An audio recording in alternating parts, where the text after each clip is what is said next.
ভারত বাংলাদেশ জল সীমানায় মৎস্যজীবীদের আজ হবে হস্তান্তর। বাংলাদেশ থেকে ভারতে ফিরবেন ৯৫ জন মৎস্যজীবী। অন্যদিকে ভারত থেকে বাংলাদেশে ফিরবেন ৯০ জন মৎস্যজীবী। কাকদ্বীপ থেকে ১২ জন বাংলাদেশি মৎস্যজীবীকে হলদিয়া নিয়ে যাওয়া হচ্ছে। সেই প্রস্তুতি ইতিমধ্যেই শুরু হয়েছে। আরো বিস্তারিত জানবো, ফোনে রয়েছেন প্রতিনিধি কোয়েল মণ্ডল। কোয়েল, কি জানতে পারছো এখনো পর্যন্ত প্রক্রিয়া কতদূর?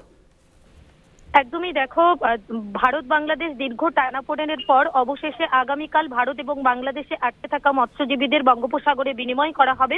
স্বাভাবিকভাবেই কিন্তু একেবারেই উচ্ছ্বসিত এই সকল আটকে থাকা মৎস্যজীবীদের পরিবারের লোকজন।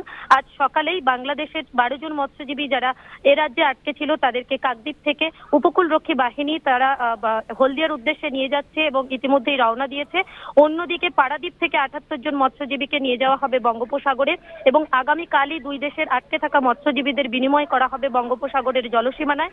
সেই সঙ্গে তোমাকে জানিয়ে রাখবো, একেবারেই কিন্তু মৎস্য শিকারে গিয়ে ভারতীয় জলসীমানা অতিক্রম করে বাংলাদেশে জলসীমানায় ঢুকে পড়ার জন্য ভারতীয় ৯৫ জন মৎস্যজীবী তাদেরকে গ্রেপ্তার হতে হয় বাংলাদেশের কাছে এবং বাংলাদেশের জেলে দীর্ঘদিন আটকে পড়ার পর অবশেষে তাদের মুক্তি হয়েছে। সেই ভারতীয় ৯৫ জন মৎস্যজীবীকে ফেরানো হবে। স্বাভাবিকভাবেই কিন্তু একেবারেই উচ্ছ্বসিত ভারতীয় মৎস্যজীবীদের পরিবারের লোকজন, কারণ তাদের পরিবারের রোজকেরে মানুষ দীর্ঘদিন তারা বাংলাদেশে আটকে ছিল। অবশেষে বাংলাদেশের এই যে বর্তমান যে পরিস্থিতি, সেই পরিস্থিতির মধ্যে তাদের পরিবারের লোকজন পরিজন তারা ফিরে আসছে।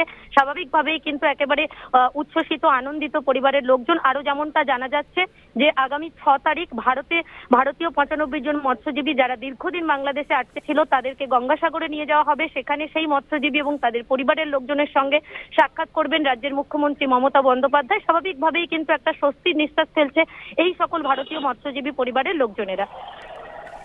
ধন্যবাদ কোয়েল, কথা বললাম প্রতিনিধি কোয়েল মণ্ডলের সঙ্গে।